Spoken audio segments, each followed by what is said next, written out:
Yooyyaa harka fuunee akkam jirtu hordoftoonni koo baga nagaa taatan hundumti keessanii har'a kanan isinitti dubbachuu barbaadu kitaaba saayikooloojii tolaan tola jedhu kanan maxxansee ture irraatii boqonnaan tokko maal akka inni jedhu wajjin isin barsiisuu barbaada. Asumaanii namoonni kitaaba kana dubbisuu barbaadanii bakkeewwan adda addaa kutaawwan Oromiyaa adda addaa keessatti waan argamuuf kitaaba kana argattanii dubbisuu ni dandeessu. Haga sanatti garuu kitaabni kuni boqonnaan tokko maal jedha achumaan isinii dubbiseen ibsa irratti isinii godhaati obsaan dhaggeeffadha. Kutaa tokko jedha mata dureen isaa kan inni dubbatu ollaaf boqonnaa laachuu jedha. Milkaa'umsa yoo barbaadde namoota kan biroof hojjedhu namoonni sun gaafa milkaa'an atis ni milkooftaa jedha. Jechi kuni jecha Jaak Maadha namicha biyya Chaayinaa sana dureessa Chaayinaa baay'ee beekamaa sanatti akkas jedha. Innis kan inni jedhu milkaa'umsa yoo barbaadde milkaa'uu yoo barbaadde namoota kan biroofi hojjedhu jedha. Namoota warra kaaniifi hojjedhu jedha. Namoonni sun gaafa milkaa'anii atis ni milkooftaa. Akkas jechuun namoota kan biraa yoo gargaara namoota kan biraaf gaafa hojjennu namoonni sun gaafa milkaa'an namoonni sun gaafa iddoo guddaa tokko ga'anii nunis akka waan milkoofneeti jechuudha. Bu'uurri jarreen sanaa nuyi waan ta'eef jechuudha. Itti fufeen isinii dubbisa. Dhibeen ollaa kee dhibee siin dhibu taanaan ati dhibamaadha. Kana jechuun sitti hin badu yoo ta'e sitti toleera yoo ta'e akkasumaan ollaa keetti waan tole sitti fakkaata yoo ta'e kun rakkoo guddaa jirudha jechuudha. Kanaaf dhibeen ollaa kee dhibe rakkoon ollaa keetii rakkoon obboleessa keetii rakkoon obboleettii keetii rakkoon hiriyaa keetii rakkina keetii jechuu barbaadeeti. Lakkii anatti tolee jira rakkoo hin qabu ani nagaadhaan ta'a yoo jettee hin danda'amu jechuudha. Rakkoon ollaa keenya rakkoon hiriyaa keenya rakkoon obbolaa keenya rakkoo keenya waan ta'eef jechuudha. Itti fufeen dubbisaa ollaa kee yoo roobee siif tiifuu danda'a. Manni si biraa utuu gubatu bashaatee rafuu hin dandeessu jedha. Ollaa kee fi yoo roobe ollaa keetti yoo roobe sitti bokkaan ni tiifaa jechuudha. Kanaaf manni ollaa keetii utuu gubatu ati asiitii bashaatee bashannantee rafuu hin dandeessu jechuudha. Kanaaf akka ollaa keenyaatti walii wajjin deemna jechuu barbaadeen. Gammachuu fi milkaa'umsi kee nama naannoo kee jiruun madaalamaadha. Ati konkolaataa baay'ee bareedaa qabatte mana baay'ee bareedaa keessa teessitee namoonni naannoo kee jiran namoota miidhamoodha yoo ta'e siifiyyuu deebi'ee wanti suni dhiphina rakkoo akka ta'udha jechuudha. Kutaa kanarraati wanti nuyi sirriitti hubachuu yaallu jechuudha.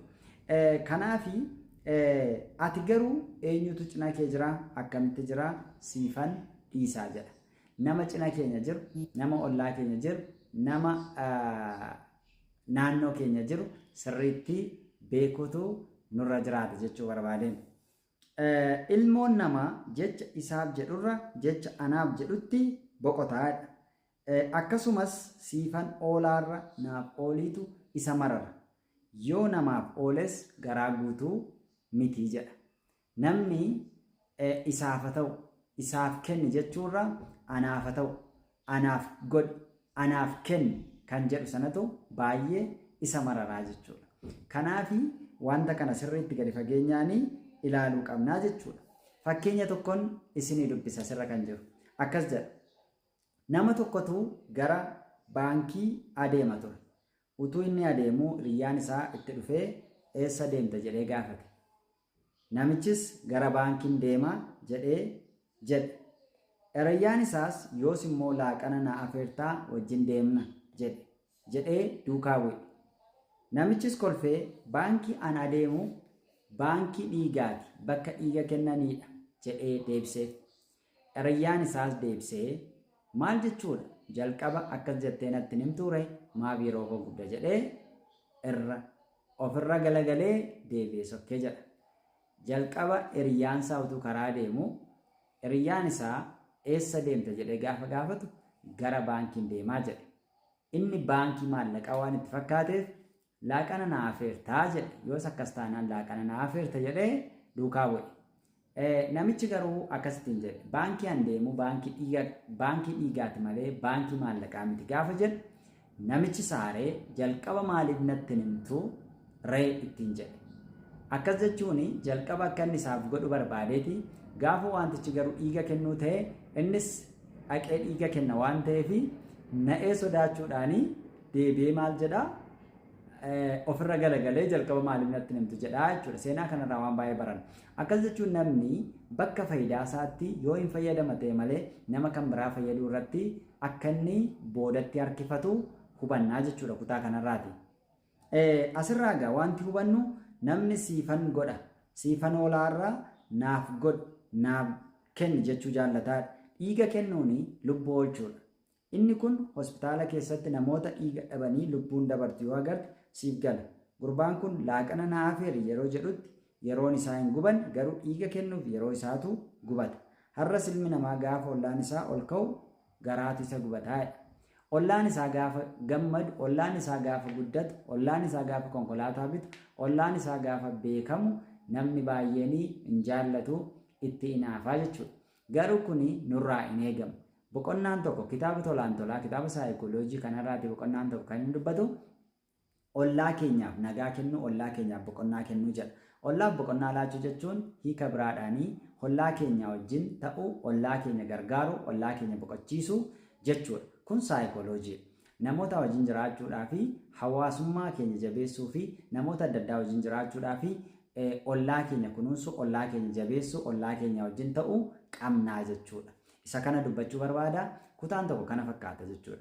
Gara kutaa lamaatti osoo hin darbin dura namoonni haaraa yuutuubii kana subscribe, comment godhin jirta yoo jiraattan like gochuu, comment gochuu akkasumallee subscribe gochuu hin dagatinaan isinin jedha.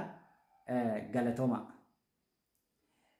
Itti fufuudhaanii gara kutaa lammaffaatti isin dabarsaa jechuudha. Kutaan lammii kitaaba saayikooloojii, kitaaba tolaan tolaa. Kutaan lammii maal jedha kan jedhu walii wajjin ilaalla. Mata dureen isaa akkas jedha. Anaa fi sakaalamuu jedha.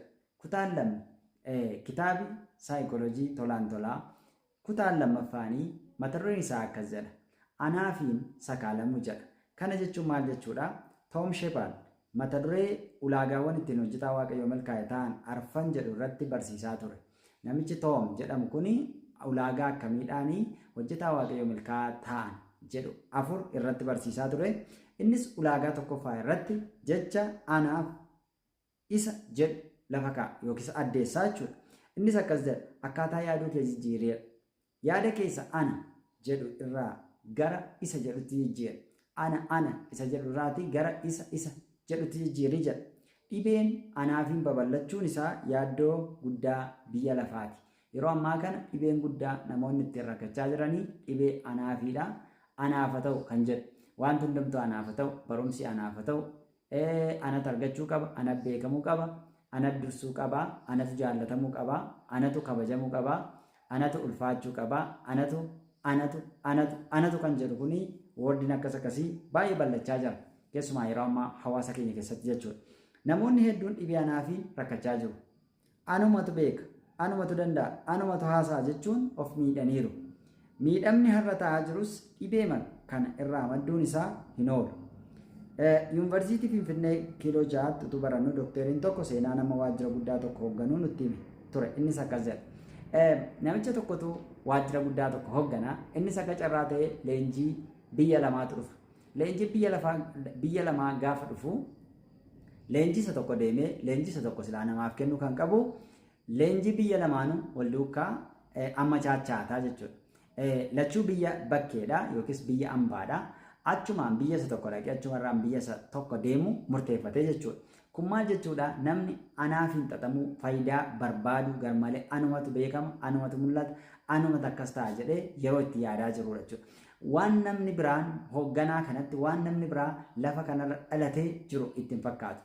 Kutaa kana kanan dubbisee kitaaba koo saayikooloojii tolaan tola kan jedhu kutaa lammaffaa keessaati jechuudha. Kutaa lammaffaa keessatti mata duree anaafiin sakaalamuu yookiis anummaadhaan xaxamuu isan jalqabarra kaasaa ture jechuudha. Kuni namoonni baay'een gochawwan akkasii yeroo isaan dalagan argitu jechuudha. Tokko tokko gochi namoota tokko immoo afaan kan nama qabachiisuu fi baay'ee kan nama saalfachiisudha jechuudha. Kitaaba kana argadhaa dubbisaan isiniin jedha. Galatooma.